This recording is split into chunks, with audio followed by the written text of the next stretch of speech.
Today we're making my pesto macaroni and cheese from scratch. It's light, it's refreshing, it's wholesome, made from scratch, and it's made on the stovetop in under 15 minutes. Let's go make it.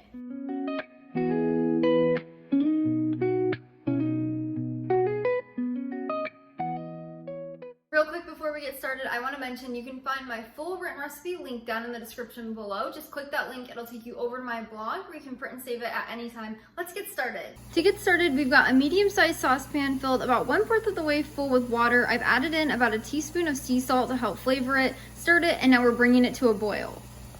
Once our water has come to a rapid boil, we will turn the temperature down to a medium, and we're gonna add in 1 cup of small pasta. I like to use elbow, that's the best one, but you could also use bow tie. And then we're just gonna stir this quick. Stirring pasta is what makes sure it doesn't stick. And then we're just gonna cook this 6 to 7 minutes according to the package, stirring occasionally. Now, while our pasta is cooking, we're gonna melt 1 tablespoon of butter over medium heat in the skillet. Once the butter is melted, we'll turn our heat down to a low heat. And then we'll add in 2 tablespoons of all-purpose flour. Now we're creating a roux that's gonna thicken our sauce. So we just wanna whisk this together. It's going to create a pretty thick paste. So it should look just like this. And once you have it combined like this, we're gonna just keep stirring it for about 1 minute to cook off all the fresh flour taste. Now once our roux has cooked for about 1 minute, we're gonna add in 3/4 of a cup of milk. I like to use whole milk, but you can use any. And then you're just gonna use your whisk to stir this together. Now this is the base of our sauce. And this roux, as you can see, there's lumps. That's completely normal because we have a thickened roux, a much more thick roux than normal. And this is just gonna really help this sauce be glossy and creamy and delicious. So we're just gonna whisk this until there's no more lumps in here. And we're also gonna turn our heat to a medium heat. Once our pasta is cooked, we're gonna drain the water out.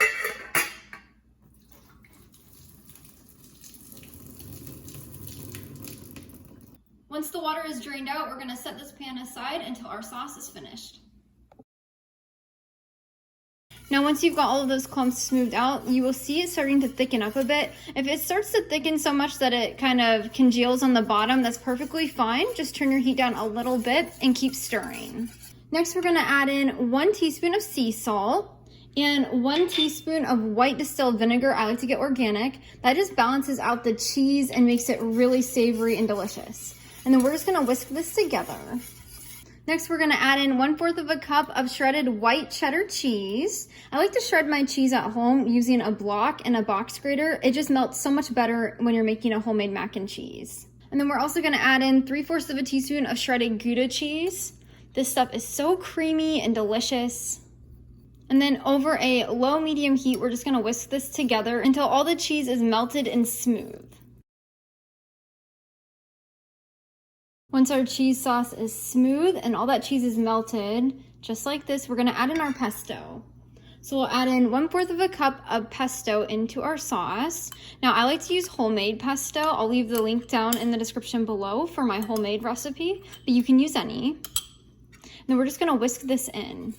Look how beautiful that is. And it smells fantastic. As you can see, that pesto kind of loosened up our cheese sauce just a little bit. That's exactly what we want. So now our heat is turned off and we're gonna grab our cooked pasta. And then we're just gonna pour this into our sauce.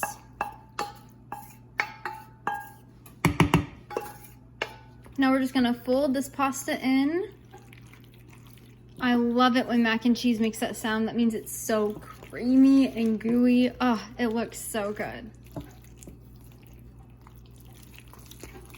Stovetop mac and cheese is the easiest thing in the world. If you wanted to do a regular cheddar cheese mac and cheese, you could just substitute the cheeses in this recipe for mild cheddar and leave out the pesto, and you have a better than box version. I should get that recipe up on the blog sometime. I do it all the time, at least once a week. This is just a more springtime version of that.